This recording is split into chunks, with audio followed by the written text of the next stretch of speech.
ഭരണഘടന നിലവിൽ വരുമ്പോൾ 8 പട്ടികകളാണ് ഉണ്ടായിരുന്നത്. ഇപ്പോൾ നിലവിൽ 12 പട്ടികകളായി അത് മാറിയിട്ടുണ്ട്. ഇതിൽ 7ാമത്തെ പട്ടിക പ്രതിപാദിച്ചിരിക്കുന്നത് ലിസ്റ്റുകളെ കുറിച്ചിട്ടാണ്. ഭരണഘടന നിലവിൽ വരുമ്പോൾ 8 പട്ടികകളും ഇപ്പോൾ 12 പട്ടികകളുമാണ് ഉള്ളത്. ഇതിൽ 7ാമത്തെ പട്ടിക പ്രതിപാദിച്ചിരിക്കുന്നത് ലിസ്റ്റുകളെ കുറിച്ചിട്ടാണ്. ഇനി ലിസ്റ്റുകളെ നമുക്ക് 3ആയിട്ട് തരംതിരിക്കാം. Union list, state list, concurrent list. Union list, state list, concurrent list. ഈ യൂണിയൻ ലിസ്റ്റും സ്റ്റേറ്റ് ലിസ്റ്റ് എന്നീ ആശയങ്ങൾ ഇന്ത്യ കടമെടുത്തിരിക്കുന്നത് കാനഡയിൽ നിന്നുമാണ്.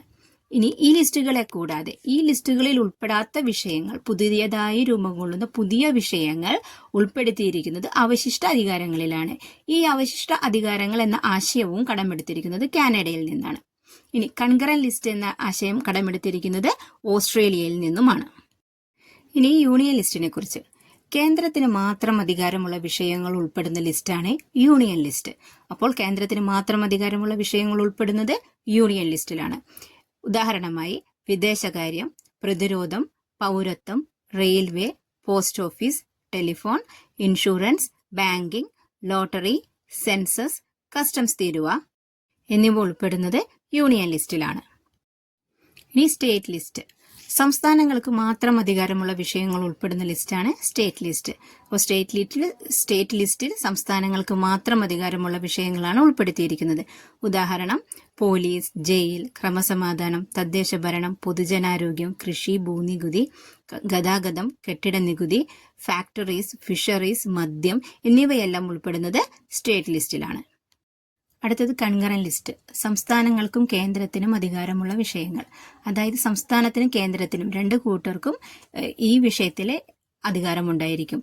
പക്ഷെ എന്തെങ്കിലും കാരണത്താൽ ഒരു വിഷയത്തിൽ ഇവർക്ക് തമ്മിൽ എന്തെങ്കിലും തർക്കമോ മറ്റോ ഉണ്ടായിക്കഴിഞ്ഞാൽ കേന്ദ്രത്തിനായിരിക്കും കൂടുതൽ അധികാരം ഉണ്ടായിരിക്കുക.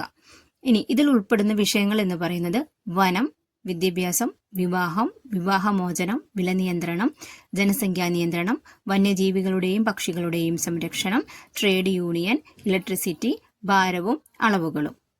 ഇനി അവശിഷ്ട അധികാരങ്ങൾ.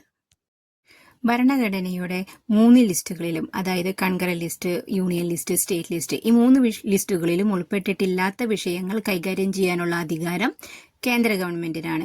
ഈ അധികാരങ്ങളാണ് അവശിഷ്ട അധികാരങ്ങൾ എന്നറിയപ്പെടുന്നത്.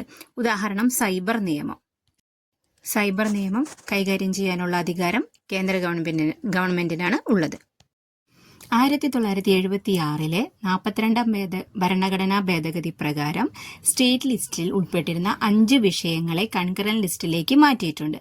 ഈ മാറ്റിയ വിഷയങ്ങൾ എന്ന് പറയുന്നത് വനം, വിദ്യാഭ്യാസം, ഭാരവും അളവുകളും, വന്യജീവികളുടെയും പക്ഷികളുടെയും സംരക്ഷണം, കോടതികളുടെ രൂപീകരണം, അതായത് സുപ്രീം കോടതി, ഹൈക്കോടതി ഒഴികെയുള്ള മറ്റു കോടതികളുടെ രൂപീകരണം എന്നീ വിഷയങ്ങൾ സ്റ്റേറ്റ് ലിസ്റ്റിലായിരുന്നു മുൻപുണ്ടായിരുന്നത്. അത് പിന്നീട് 1976 ഭരണഘടനാ ഭേദഗതി പ്രകാരം 42ാം ഭരണഘടനാ ഭേദഗതി പ്രകാരം കൺകറന്റ് ലിസ്റ്റിലേക്ക് മാറ്റിയിട്ടുണ്ട്.